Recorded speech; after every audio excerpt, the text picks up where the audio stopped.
Welcome to the 20th anniversary of our dinner tribute to the families of our political prisoners.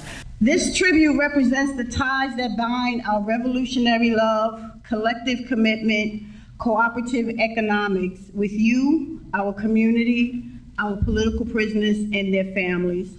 How grateful and honored we are that so many of you have chosen to spend this afternoon with us today, honoring these soldiers of Black liberation.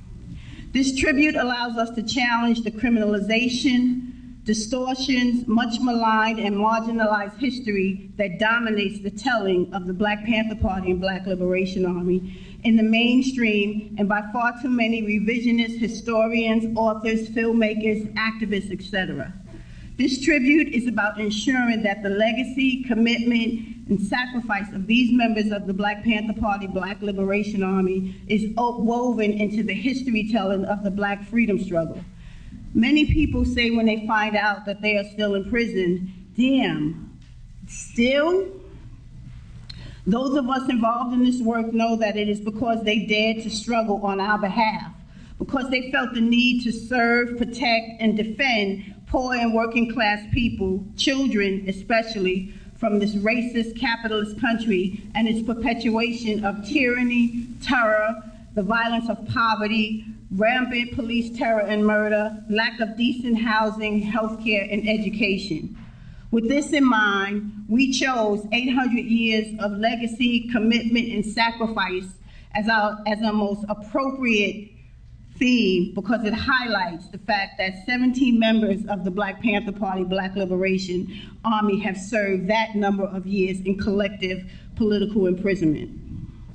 From slave imprisonment to political imprisonment to mass imprisonment, Black families in America have lived centuries and generations longing for the return of their captive mothers, fathers, sons, daughters, brothers, and sisters. It is what it is to be Black in America, having to fight for your right to be free, to be with your family. I stand before you with mixed feelings of ambivalence, frustration, disappointment, pride, joy, and a sense of accomplishment, because we are 20 years strong of this dinner tribute. And at the same time, it is 20 years more that our families have endured. A financial, emotional, spiritual hardship, the separation, the torture, and the deprivation that political imprisonment places on them and their loved ones. And yes, we've had some victories this past year.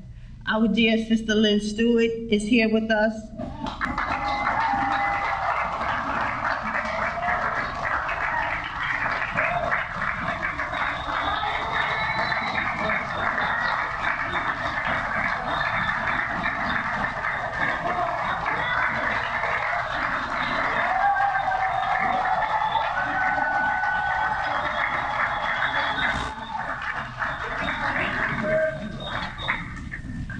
Marshall Eddie Conway came home, as did Sekou Kambui.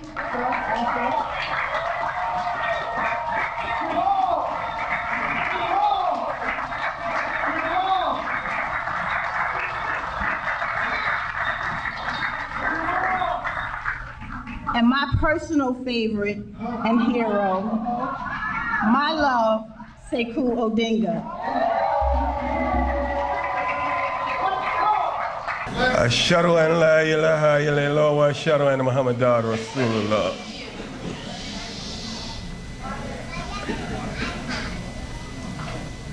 In the name of Allah, the Beneficent, the Merciful, I bear witness that there is no God but God. He alone deserves the worship. And I bear witness that Muhammad ibn Abdullah was his slave servant and last prophet. Assalamu alaikum. Peace. Abaragani. Free the land, free them all.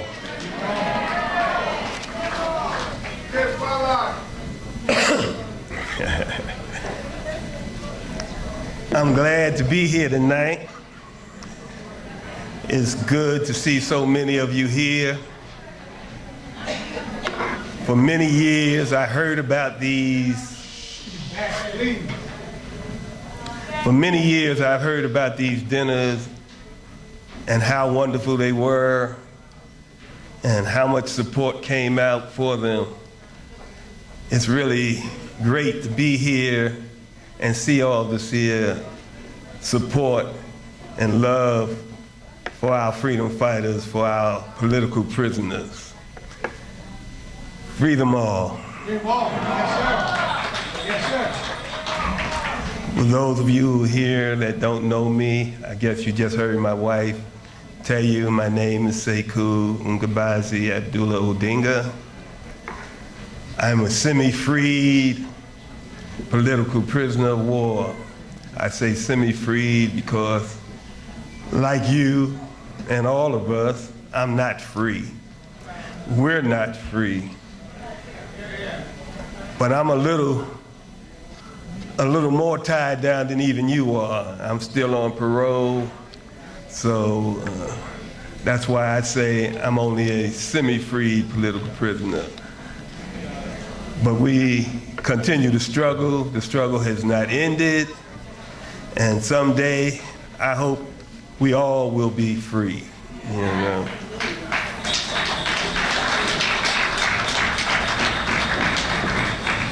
As my wife said, I did 33 years. After 33 years in some of the worst prisons that this here country has to offer, Marion, Illinois, Florence, Colorado, Clinton, New York, Sharonka, New York. After being there for 33 years in these different prisons,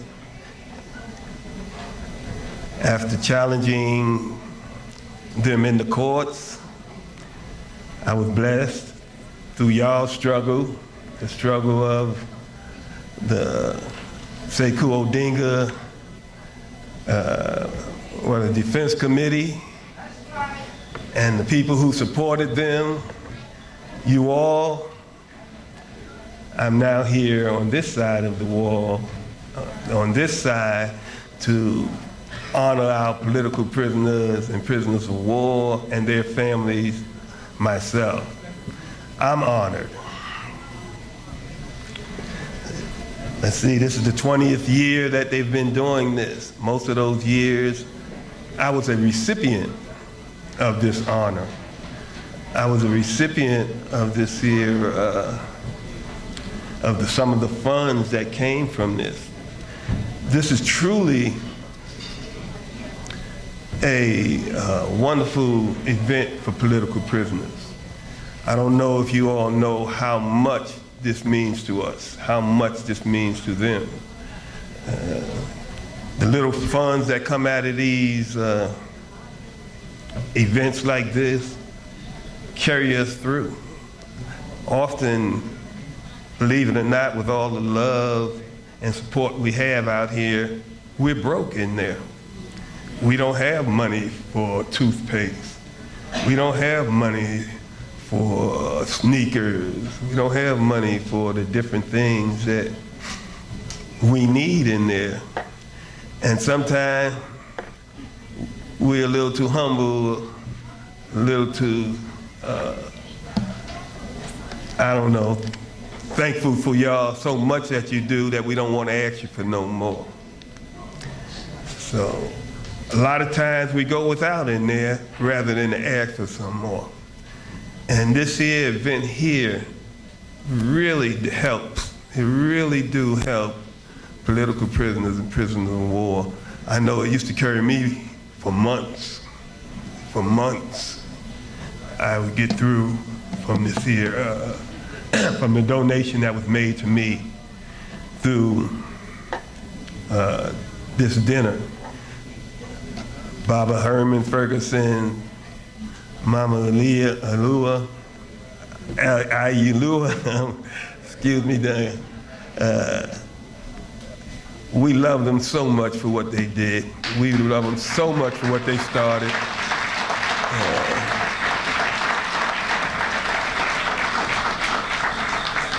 And those who carry this work on, we love you too. It couldn't have been done without you. As you know, we all have to sooner or later move aside, and we need those of you that are younger, to step in the shoes. I know there's some big shoes to follow. Often when we talk about some of our ancestors, people like Malcolm, like Herman, we know we can't fill those shoes, but we still got to step up. We got to step up, even if we have to just use our own shoes. We got to do what we can do to carry this work on. I'm honored to be here to stand up for political prisoners, prisoners of war. So many times I wished I was here. And now to be here, I've been home now for a year. I come home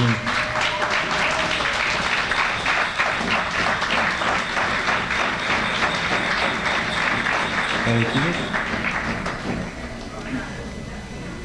I came home I come home in 2014, November of 2014, so November. So I've been at home now for 14 months, so it's really great to be on this side.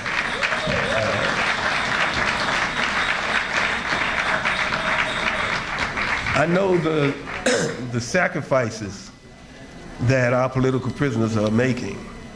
I know the sacrifices that their families are making. They're great sacrifices,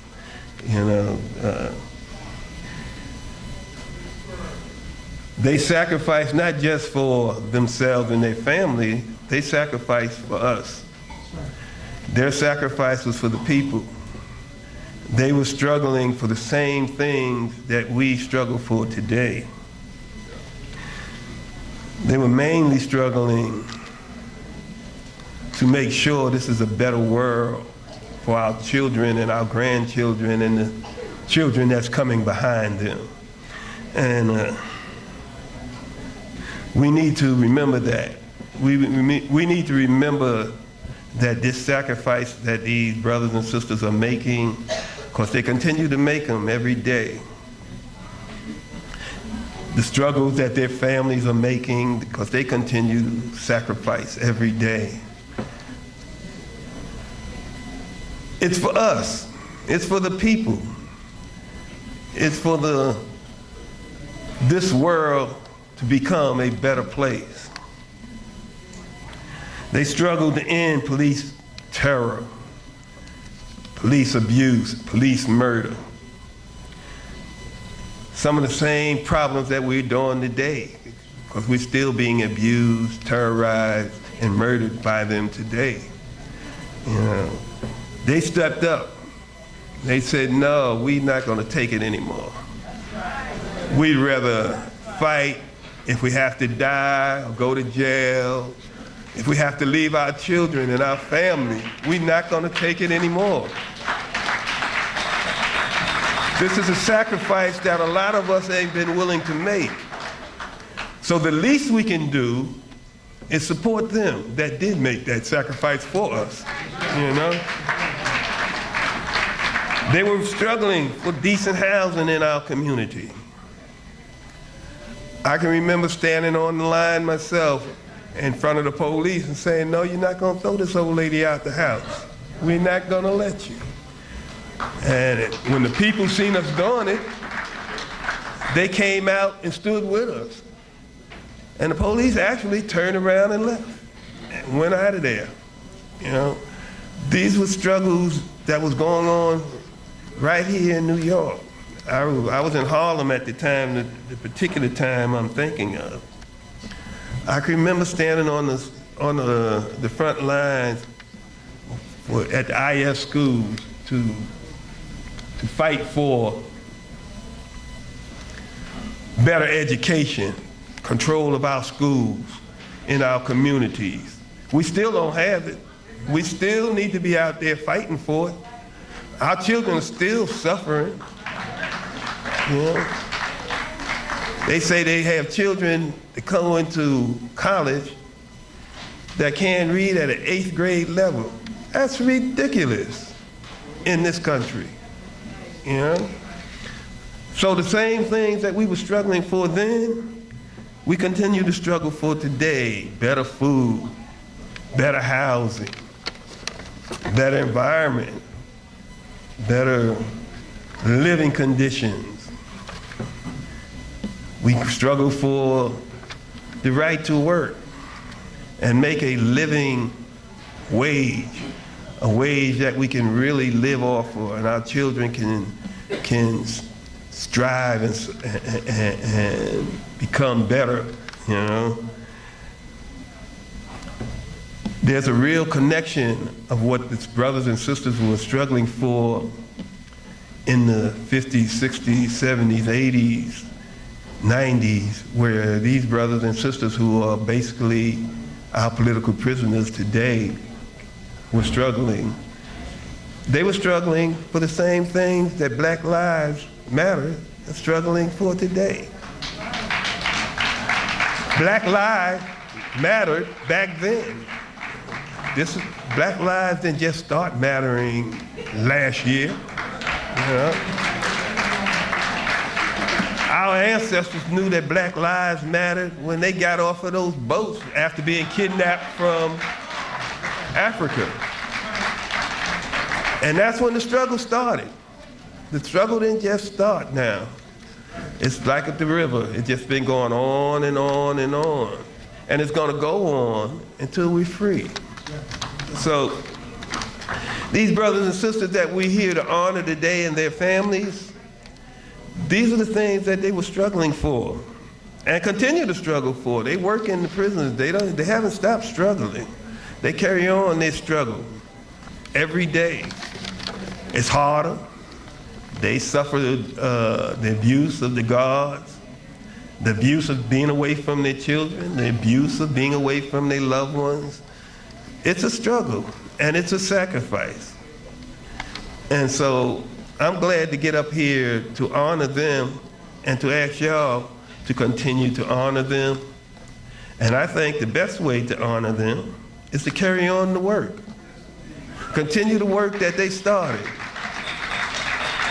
You know, this is an unfinished work. This work needs to be carried on. All the things that we spoke about, the hunger, the bad housing, the bad education, police brutality, terror, murder of people, it's still going on. And so we need to carry that work on. We need you to step up. Those of you who are not doing anything, do something. If it ain't nothing but give somebody $1 to help with somebody else's commissary. If it ain't nothing but to pass out some palm cards. If it ain't nothing but to support these events that you're supporting today. Do something, continue to do something every day that you can do, because the struggle continues. The sacrifice that these brothers are making continues. The sacrifice that these sisters are making continues.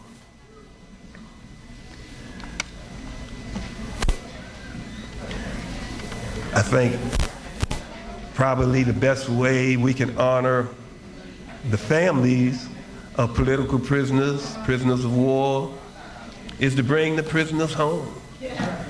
Bring them home. That's the best way to honor them, you know. But while they're still in there,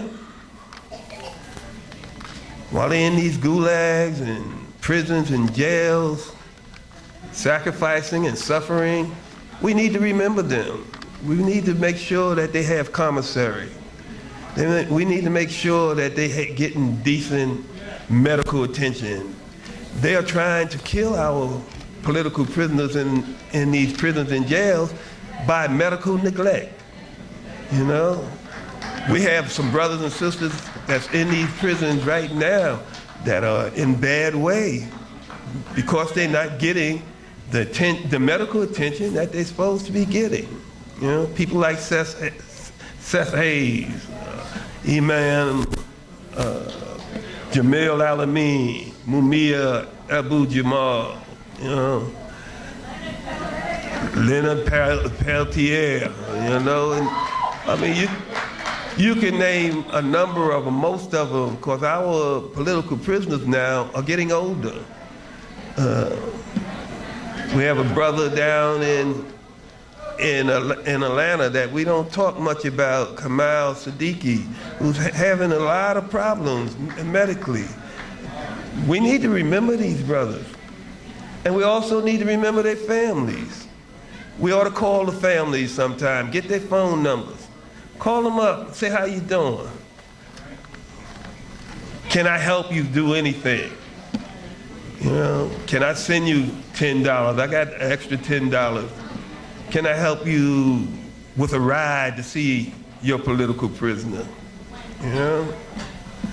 These are real things that people have to go through. These sacrifices that the families are making, it costs money, not only time and effort, it costs them money. A little bit goes a long ways, especially if a little bit comes from a lot of people.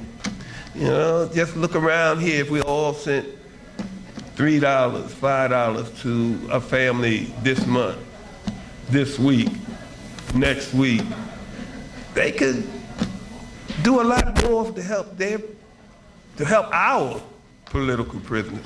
Because it ain't just their political prisoners that we're talking about. We're talking about our soldiers, those who sacrificed for us, you know? There's a lot of work that can be done, you know? Sometimes it might be good just to call and say, how you doing? Need somebody to talk to, you know?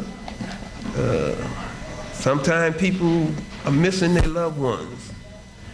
And to know someone else is missing them along with them kind of lightens that burden sometimes. Say, you know, maybe we could go out to have lunch together, you know? But what I'm saying is that remember your political prisoners' families, you know? Call them and see if they need some help with their children, their grandchildren, their great-grandchildren, you know? Because a number of us got I had great-grandchildren when I come home, you know? So let's remember our political prisoners and the prisoners' families, and do what we can to help them to survive from day to day, you know?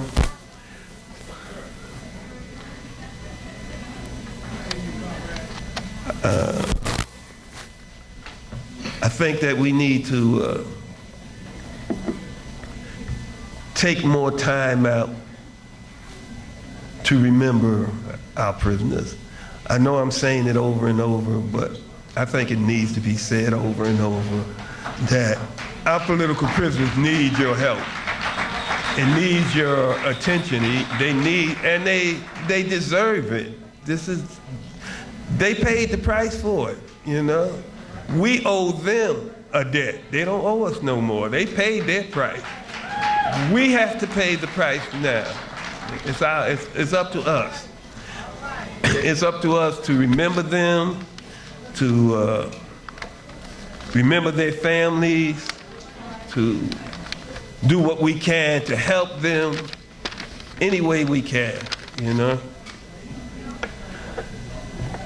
In conclusion, I guess I done said what I wanted to say is free them all. Let's bring them home. Let's show them real love by working for them on a day-to-day basis. Let's show their families real love by helping them in any way we can. Thank you for all you coming out. Thank you for being so attentive. Thank you for all the support you've given me and my family. I love you all. I appreciate you all. Let's free them all. You're a king. Don't believe what they show you on television. That you destined to be stuck in the project selling drugs, busting gats, dead or in prison. That you gonna have children that you don't take care of. Or you gonna be that man that everybody clutching their purse by on the train cause they scared of.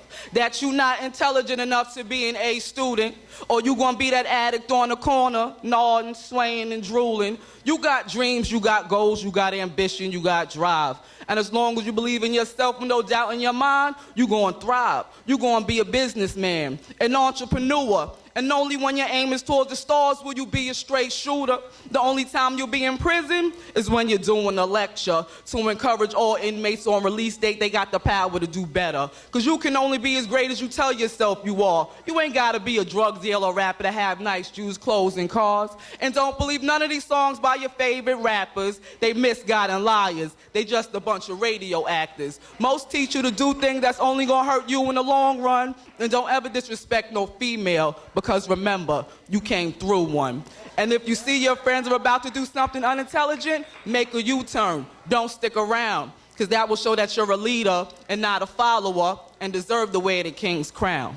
And a lot of you girls have been misguided by the media masses, that it's more important showing your body than showing your intelligence in your academic classes. The girls you look up to want to be like are respected. The only reason guys are interested in talking to them is because they walk around here half naked. You're a queen and should conduct yourself as such. The shackles are off our ankles, but we allow our minds to remain cupped. If you don't show that you respect yourself, it's not going to be given to you. Always keep in mind, people can only do that which you allow them to do. All the time you sit in front of the television, on the computer, or talking on the phone about people could be used to develop business ideas.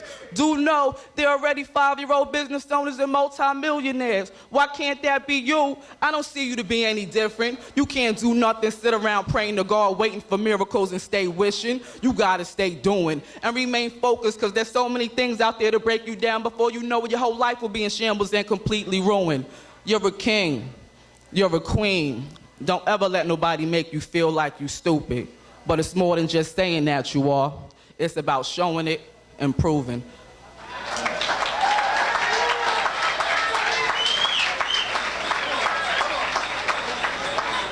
All right, I have to do this one, because if I don't, Daquee will tackle me before I hit the stairs. Gosh.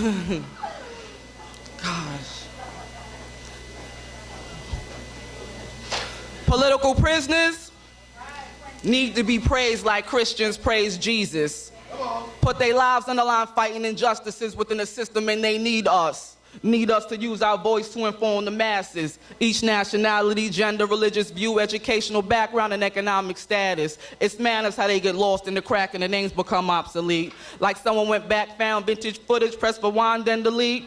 Being meek ain't gonna make it. Just like talking about something over and over again but doing nothing to change it. At times we all feel caged in. Need to put the brakes on. Need to hold. To reflect within and unlock the mental vault. But think about the sacrifices that have already been made.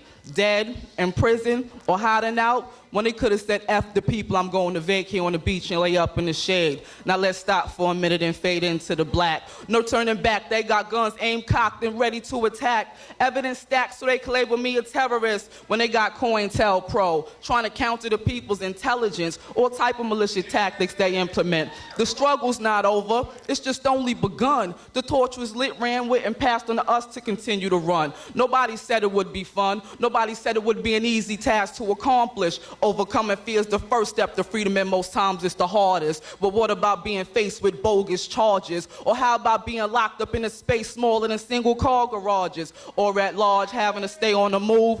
Utterly bewildered that the people don't react similar to you, even when presented with undisputable truth, with overwhelming proof. It's like this life is scripted, one big-ass comical spoof. All at our expense. Controller less fortunate and an increase in their bankrolls most surely commence. It only makes sense. Make decisions for us because we can't make them ourselves. Because we say it's wrong to invade and plunder another country to obtain their natural wealth. Bunch of lies and excuses of why you gotta do it. You murder civilians, innocent men, women, and children who don't think some type of an attack is most definitely pursuing. You control and deceive, then seek revenge when exposed. Because you fear revolutionary reaction if everybody would know. But the sad part is, many do. but would rather talk or text, watch TV or surf the internet because they mentally dead. They have not one thought about getting ahead. Tactics are getting bolder. Innocent men and women missing out on their youth growing older. Can it get colder than this? Legalized torture methods for information extracting. Backs against the wall. FBI surveillance team taking pictures of every one of your steps when you walk, stalking you out from your workplace to your house, ready to put the cuffs on your wrist or stick the barrel in your mouth. Hard to fathom, but you can never fully imagine what happened or imagine their true feelings, so don't even attempt to act like you can. When their name is mentioned, on one hand, salute should be given to that woman or man, because they're generals, lieutenants, and soldiers of this war, fighting to oust the injustice and mistreatment on behalf of the poor and misinformed. And sacrifices like that deserve way more than a round of applause. We're going to hear from our next keynote speaker.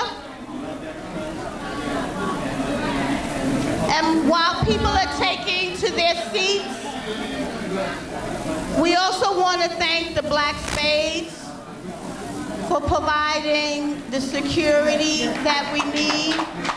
We thank them.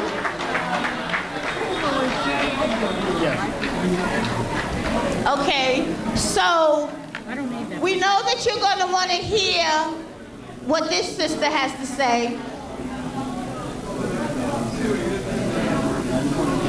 So, can we take our seats? I don't like to shout people out, but I'm an educator, so I do. And I was for 10 years, so I can do it too. Okay, well, hey, I'm gonna give it on to you. So, can we take our seats, please? Or at least stop talking? I want to turn the mic over to, when we talk about the people's warrior, Lynn Stewart is one of those attorneys. We don't care what the state says. She's one of those attorneys that I mentioned earlier who did and does the work for the people, because it's not just about the money. It's about justice. And she is one of our justice workers inside and outside. So without any further ado, I present to you Sister Lynn Stewart. Can I put this in here? No, I guess not. No, Rose. I prefer not to. Hello, hello. You know, the worst thing about being in jail, we were talking about, Sekou was saying, Dequi was saying, was not the strip searches, was not being shackled in a bus with a couple of guards carrying 9mm Glocks and 20 rounds of ammunition. The worst part of being in jail was not being able to be out here to do the work. And I know that everyone whose picture graces these walls feels exactly the same way. You miss your family, you miss your grandkids and kids, but what you miss most of all is doing the work. And it seems to me that ever since the late 60s and 70s, we have a movement that is suffering from a very large concussion. We hear speak concussion of football players, boxers, people who have been hit in the head to such a degree that their brains shifted and they faced the world, not only not understanding the world anymore, but also being fearful of what was out there. And I think ever since J. Edgar Hoover unleashed the dogs of COINTELPRO upon the movement, and those sweeps which put so many people in jail, the informants that were only too happy to come over and point the fingers at our warriors to make sure they would not be caught. All of that conspired to give the movement a large concussion from which we have not yet recovered. And when I say that, I mean that in the true sense of the word. We cannot ever recover unless we free our heroes and sheroes. It is necessary. We all recognize historically and intellectually that in the days when there was a Black Panther Party, a Black Liberation Army, a Red Guerrilla Movement, a United Freedom Front, a Weather Underground, a Prairie Fire Resistance, the FLN, etc., this world was a safer place for people of color. It was not the pace so fraught with danger that now a young man goes to Canada and asks for asylum because living while black in America is dangerous to his very life. We need to do whatever we can do to bring home our brothers and sisters. And we've all said this. We all said that. And there's a wonderful list compiled by Joan Gibbs of things we can do. But it just seems to me that wherever you are, whatever you're doing, whoever you're talking to, I don't care whether it's work, I don't care whether it's your church, I don't care whether it's the girls that you go out with on a Friday night, talk political prisoners. You will be amazed at the reception once people understand what you're talking about, because these men and women are true heroes. We do not make them visible enough. Our big task is to make them visible and make them sympathetic. When I have a chance to gather my grandchildren and tell them the stories of the trials I have been a part of, the United Freedom Front trial, the Monaco murder trial, the Larry Davis case, they are transfixed by these. And I say to any of you, if you're shy about getting up in front of your church, if you're not comfortable with going to the local Democratic club and speaking up, give me a call. I'm not afraid. And I got another guy here who'll make sure I don't fall down the stairs. He's not afraid. And our grand sister Betty Davis, she's not afraid. So if you need a little help, if you need someone to speak out, we're there. We could do that with you. And aside from speaking outward, we truly are a conduit. We must be the middle people between these brave men and women in jail and that outside world. And to do that, we have to do something that makes them at home with us. We can all send a postcard. And last couple of months ago, Sekou and I were out on the coast, and Eric McDavid, who is a Green warrior who served 9 years until they discovered some mislaid evidence, he spoke, and I tell you, it was very moving about getting a postcard. He received a postcard while he was in jail, and he did 9 years, as I said.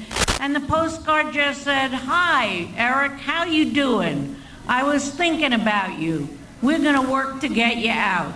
That's all the postcard said, and he said it just lifted his spirits. It made my day. Surely everyone here can write a postcard to someone And if you're lucky, they'll write you back, because to have exchange, to have a relationship with one of these prisoners is one of the richest experiences you will have. These are not just pictures on the wall. I have represented a lot of them. I have visited a lot of them in jail. These are real people, and they're super people. Any of you who've had a minute to sit down with Sekou, who was locked up for so long, his speech tonight, super. You realize the humanity, the depth of his humanity. So send a postcard, send a birthday card. I know Jericho, New York puts out the birthdays every month. Send a letter, send a book. And as Sekou said, send some money. You have no idea. You're sitting there in jail, there's really nothing. And you get $20 in your commissary, and you can get, let me think, a Milky Way and a quart of ice cream, which will probably be melted before they ever deliver it. But you get it. And it's the little things that keep you going day after day after day. And as Dequis said, we're spending $600 on cell phones, which when I got out, I didn't even know what it was, and $200 a month to keep them going. Surely we can sweeten the commissary accounts of many of our political prisoners. I know, for instance, Tom Manning, a wonderful artist. He doesn't have money to buy paints or chalk or any of the things he needs to paint. So money to him. And Paulette is waving at me in the back. She's got cards of his that were from his. We have 6 little cards that Tom did. That's money that's raised for all political prisoners' legal funds. So Tom doesn't just need it for himself, but his work goes to help other brothers and sisters inside.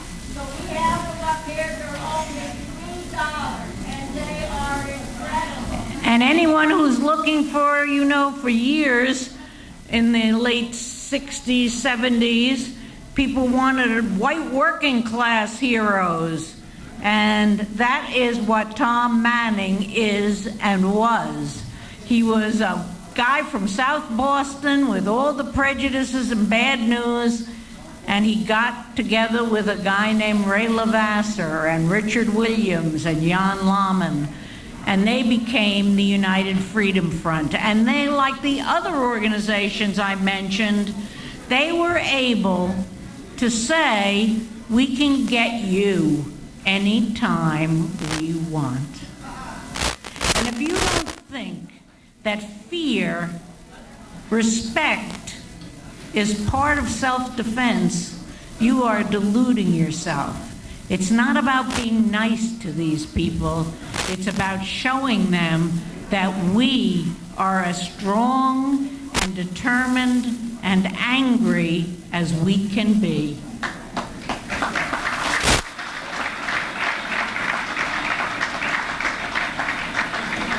I mentioned earlier that Ralph and I was talking to him about what I was going to say here tonight, and I said, I want to urge people to join me in direct action. We're not public enough. You get a thing about saying what would cause you to vote for such and such a candidate. Never list freeing political prisoners, much less reforming the prisons. Nothing. Completely invisible to that world. We have to become more visible. And as I said, and I'm not saying I like this because I have other ideas about direct actions. Don't tell my probation officer, please. But we should take it upon ourselves. We can go to Cuomo's office. We can go to a prison where we know there's a parole board meeting about someone that we care about, like Abdul Majid, my good friend and sometimes client. We can go to the BOP in Washington, at least jam up their websites, jam up all their electronics. We can go to the parole boards in New Jersey, because that is what keeps Sundiata there. And finally, and I was told this is not a smart thing to say or a wise thing or an appreciated thing, we have got to make ourselves known, make our power known, make our anger known, so that the PBA and like unto it the other police organizations, whether they be in Philadelphia, New Jersey, New York, do not think they have the only say. We have a say, we have to express it, and we can't be afraid of them.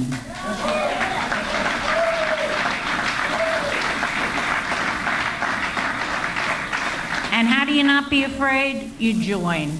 Join Jericho. Join the anarchist Black Cross movement. Join the National Civil, I'm not going to get the name right, but this is the group that basically supports Muslim prisoners. Used to be called Project Salam. Join a group. Be part of a group that does these things, because that is what we must do. That is what we must do. We have to confront them in their faces. We're here. We don't just have dinners and enjoy each other's company. We know we're here to get in the fight. We're here to be recruited. We're here to do all those things they show people doing in those horrible video games, but we want to do them for real, with real people.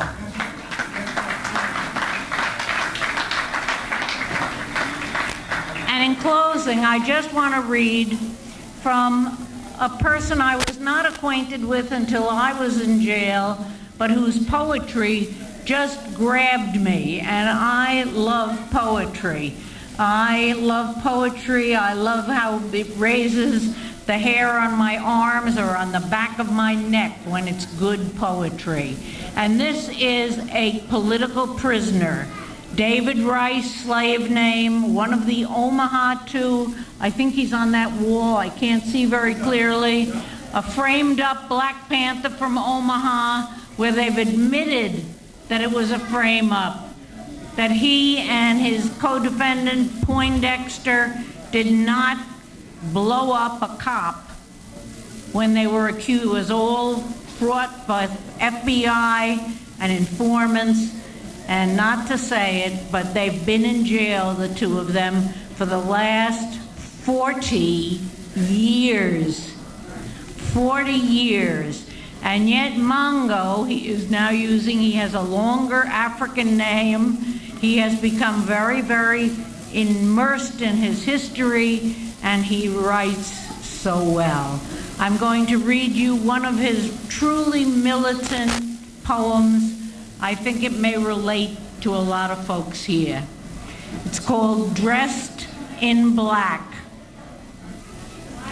Yeah, we had guns, but wasn't tripping, wasn't stuck in no death groove with visions of blood dripping and bullet wound fatalities stacking up like the modern day echoes of the nigger word erupting from contorted mouths of Africans lost, left to find themselves by themselves on city streets, by communities of us that traded in black power for government jobs and mid-level management window dressing positions under glass ceilings with buckets and squeegees in hand, as some of us searched not no mountains, but suburban tracts for our promised land.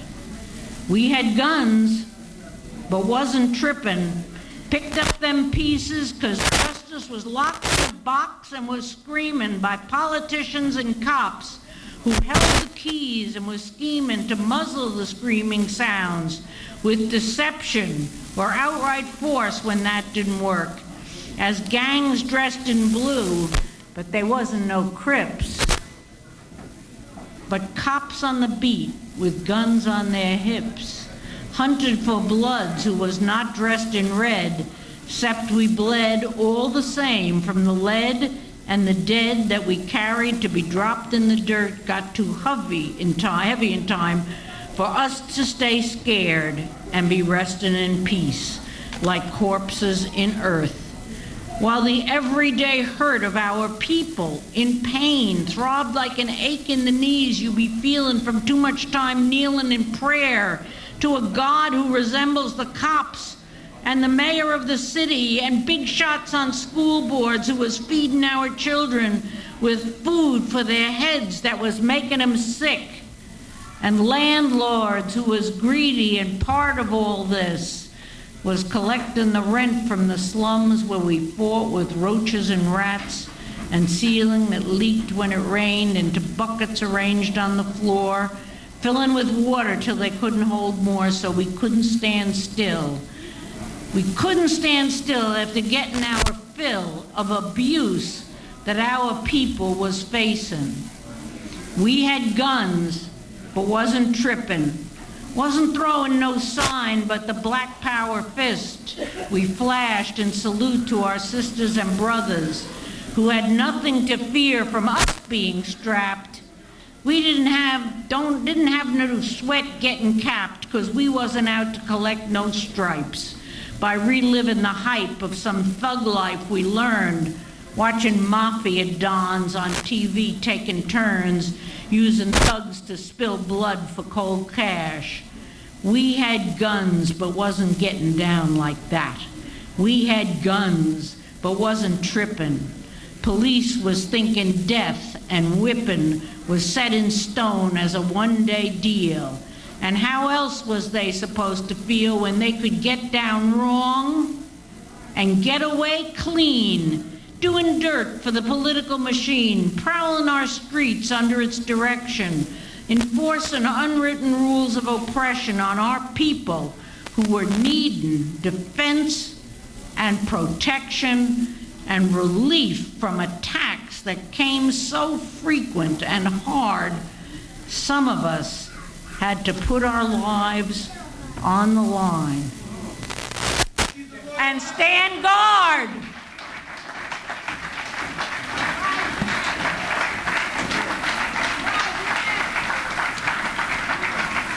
Finally, I just want to read from Mumia because he said it so well, and it's a perfect ending to my remarks, I think. Mumia said, when a cause comes along and you know in your bones that it is just, yet refuse to defend it, you begin to die. And I have never seen so many corpses walking around talking about justice. Mumia Abu Jamal, free them all, free them all, bring them home.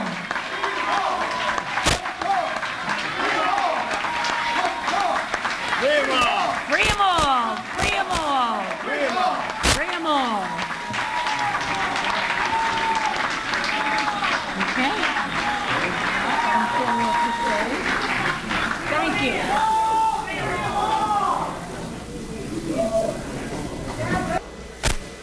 Come now, dear, lift up your soul. Come now, dear, pick up your spirit. You're not broken, no. There's ticking there, I hear it. Because I prepared a place for us in the garden on cloud 9. Come with me, you'll be just fine. Let me be your oil. It's just a little rust. Your destiny will soil if you don't learn to trust. Let me be your oil. It's just a little rust. Your destiny will soil if you don't learn to trust. Come now, dear, you have my ear. Do tell, how do you get get this way? Can't you see you're filled with fear? Let it go. It's a new day. Because we prepared a place for us in a garden on cloud 9. Come with me, you'll be just fine. Let's be each other's oil. It's just a little rust. Our destiny will soil if we don't learn to trust. Let's be each other's oil. It's just a little rust. Our destiny will soil if we don't learn to trust. You are the source, you are the seed, you are the secret. You are all the love you seek. You are the source, you are the seed, you are the secret. You are all the love, all the love. You are the source, you are the seed, you are the secret. You are all the love you seek. You are the source, you are the seed, you are the secret. You are all the love, all the love. So let's be each other's oil. It's just a little rust. Our destiny will soil if we don't learn to trust.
Oh, that was simple. Whew. Thank you, Sister Verbal Artisan, for your words, your talent, your spirit, bringing to life what we need to bring to life. So, what I would like to do now, I think, how many people have not eaten yet?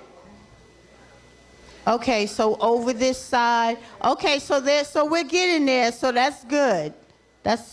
I'm not saying that's good. I'm saying we're in a better place than I thought. So I realized that I skipped over I want to call up, Kasise, can you stop serving for a while? Okay, good. Because the reason why we're here is to say thank you to these folks.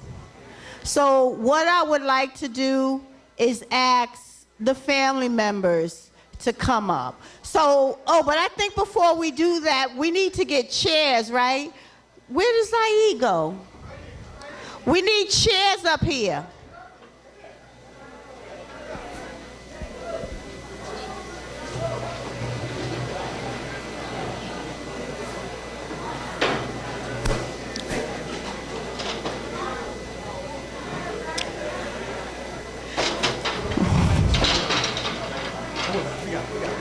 Okay, so we have the family members that we'd like to call up, and this will be an opportunity not only for the photos, but for the family members to be identified, so then when you get ready to say, oh, I can take someone, oh, I can do this, then you know who it is that's the family member of a political prisoner. So, I would like to call up Suni Middleton, who is the daughter of our brother Sundiata Acoli. Now, people know we've been waiting for Sundiata to come home, but of course the state doesn't want it. But even though they don't, from what I'm told, that eventually they will have to release him, because the judge ordered it, the state of New Jersey is appealing that decision. So Sundiata waits. Sundiata waits for it to be heard and denied. So in the meantime, he waits, Suni and her children wait, and we wait. But we don't forget. So, Sister Suni Middleton, I didn't give you a hug, Suni. So, I'd like to call up Sharon and Teresa Schultz. They are the daughters of Russell Maroon Schultz. They were part of a campaign to have their father released out of solitary confinement after decades. So this is Sharon Schultz. Where's Teresa? Okay, so she'll know to come up. Oh, she take it. Yeah, because we have some good stuff. I know the artists who donate stuff really care about their craft, and they donate some beautiful stuff. So I hope that you will get a raffle ticket. So we have the family of Dr. Matulu Shakur. Edith, can you come up? Oh, okay, but you'll be able to lean here? Can you lean here? No? Okay. Okay, so Tyrone is the son, and I don't know if you can see that picture, which is all the way over there to the left, my left, of Matulu Shakur. Somebody, I think it was Amina. Yeah, that's Matulu. This is Tyrone. AKA Talib. AKA Talib, right? So, every time someone looks at him, he was by our house the other night, and Anochi walked in. And Anochi went, because he looked so much like his father.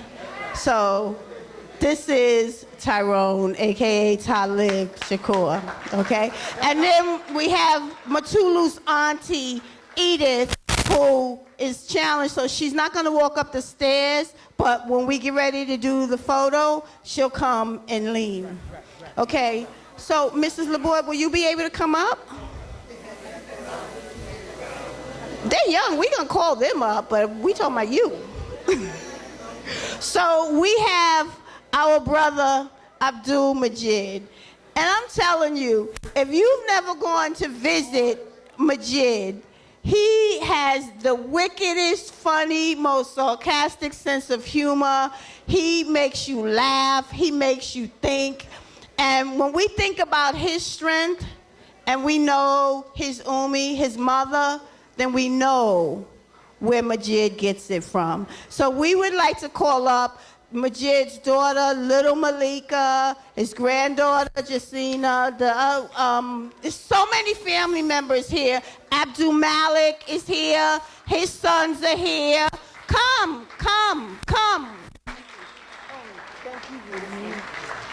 Because we want to make visible what is rendered invisible, right? So when we see these family members, then we know that this is really, truly about the family members. So these are Majid's grandchildren. These are his grandchildren.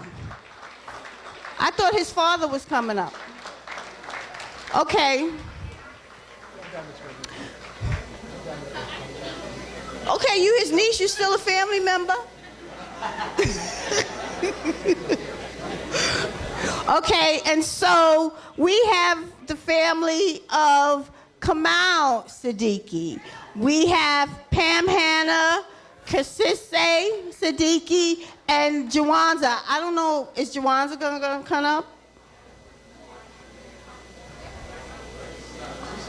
Okay, so Pam Hanna and Kasisse are gonna come up, right? When Sekou said his name, Kamal Siddiqui, the only reason why Kamal is a political prisoner, because the state came after him to ask him to make a deal to help them capture Assata. He said, I'm not going to do that. She's the mother of my children, and I'm also principal.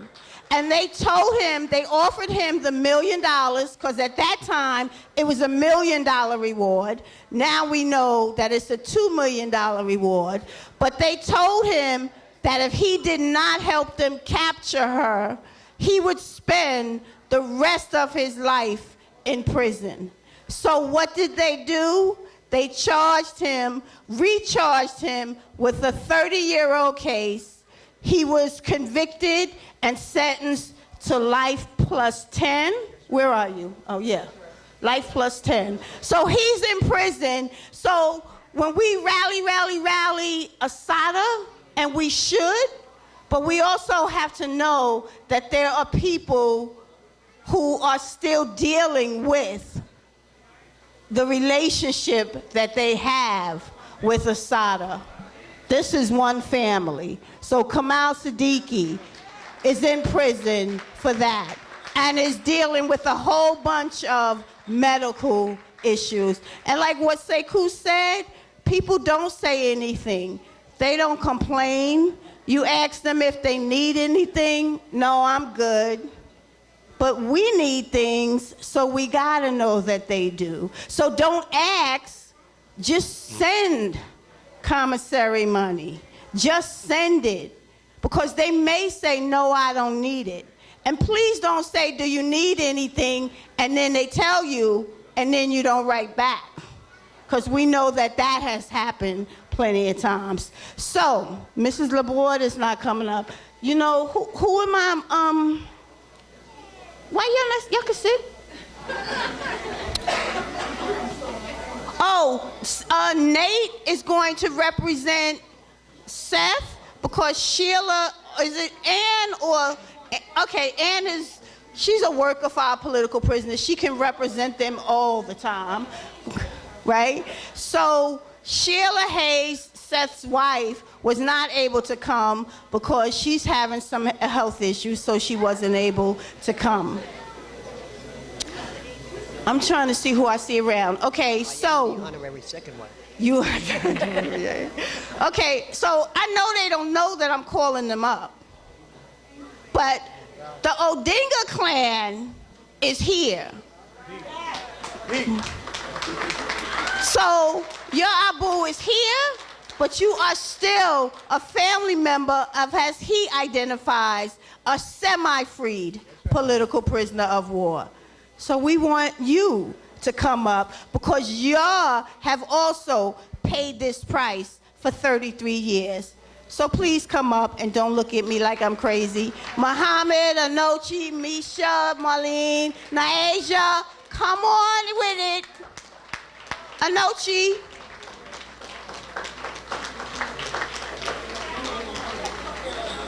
Please help me if I'm missing anybody. Oh, yeah, I'm getting ready to call Ralph. Yalua, can you make it up the stairs? Okay. Okay, so yeah, she could sit right. So when we talk about families, now, before Lynn came home last January 1st, 2015, I think I was like, okay, Linda, come on up. That's Seku's cousin, right? And I was calling all over. Ralph was not just calling all over. Ralph was all over. He was everywhere and anywhere talking about not just the freedom of Lynn Stewart, but the freedom of all our political prisoners. So even though Lynn is out here, Ralph is still a part of the families of our political prisoners.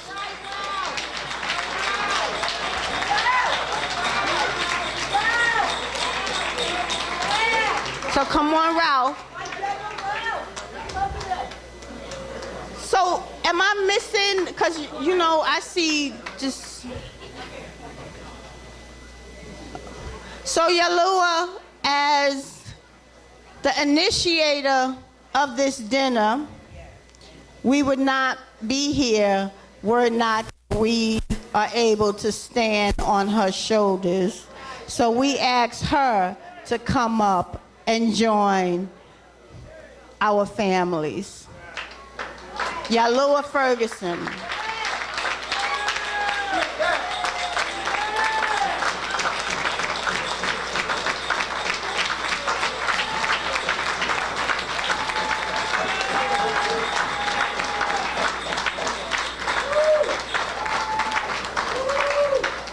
Okay, so while she's doing that, oh,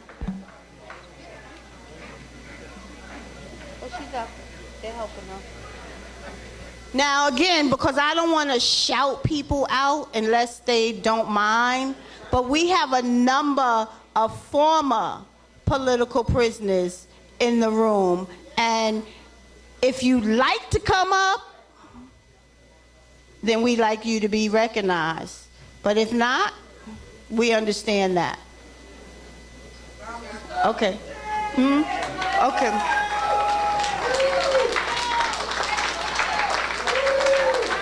Okay, so we have Brother Jihad Abdul Mumit, the chair of the National Jericho Movement. We have Brother Gabe Torres. All right, thank you, Brother. We have Brother Chungo Pedros. We have Brother Cisco Torres.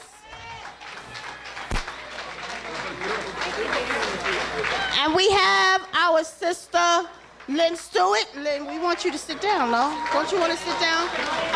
Tyrone, let Lynn sit there. We have Brother Tyreek Haskins.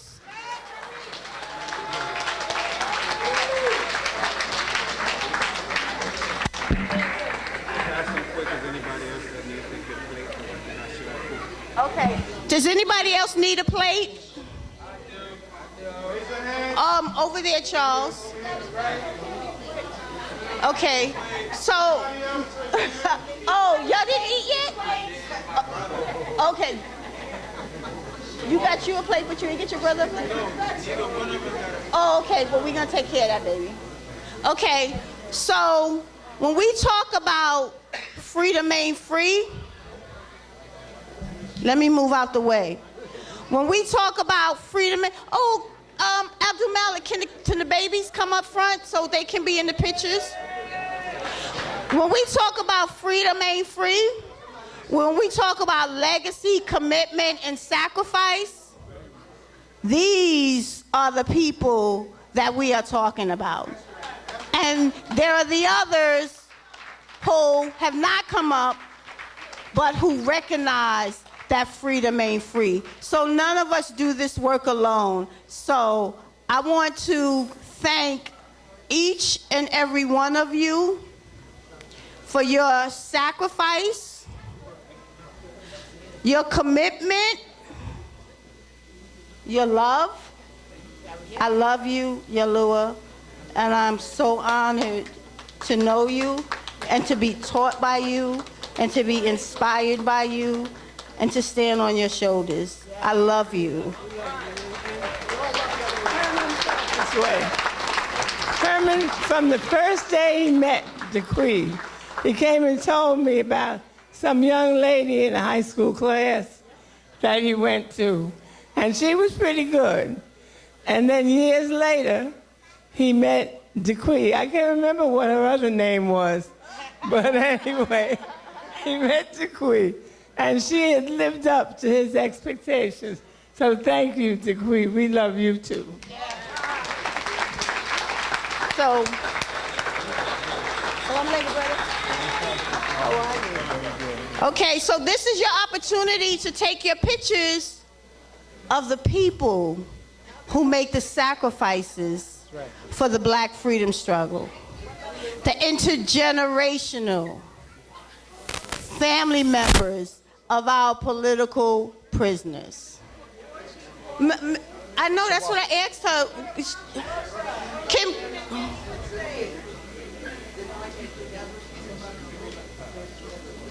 I can't hear you. Oh, okay, so you need people to walk. You gonna get her? Thank you. Yeah, we can. Can you could look, okay, no, Jihad will give her his seat. Okay, we gonna have, is she coming? Well, that's a woman when she says no. You go get her if you could.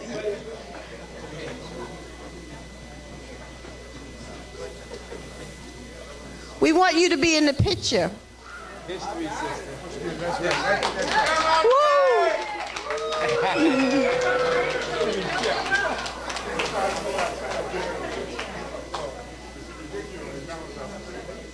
Move in more? Can you, I'm not, okay, we need y'all to move in more. Move in more. Move your chair over, move in more, yeah. Here you go, Ralph. We taking a picture. Oh, okay.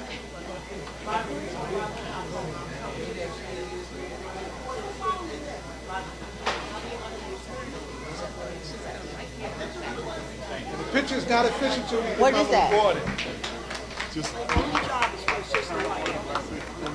Okay, I got you. Oh, I'm sorry. Here we go. Yeah. Let us sit next to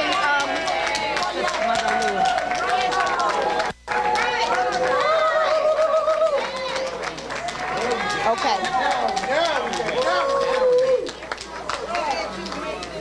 Yes. Thank you. I wasn't sure if I could make this. I figured I'd better stay where I was, you know? Yes. So these are beautiful people of the Black freedom struggle. You want us to move closer? Held the line. Held the line. And so can we all just say thank you, families?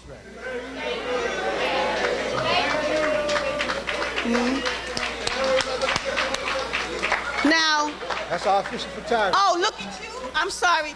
Okay, can everyone look at Halsey? That's the brother right there with the African print. It gives us the best picture. Okay, look forward.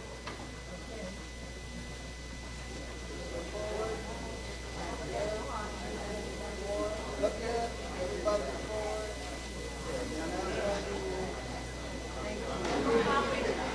So I just want to say an extra prayer for Mrs. Laborde, Mama Laborde. This warrior woman was taking care of her elder sister. Just last week, her elder sister made her transition. And when I called Mrs. Laborde, she said, I'm all right. My sister lived. My sister was not in pain. She was at home. And her mind was clear. She would have been 104 in June. So we love you and we thank you. You are an inspiration to us about what we can do and what we must do. So thank you, right? So thank you, the families. Lynn, you may as well stay up here because you're going to be the next speaker, okay? So thank you so much. Yeah, we're going to... Come on up, quickly.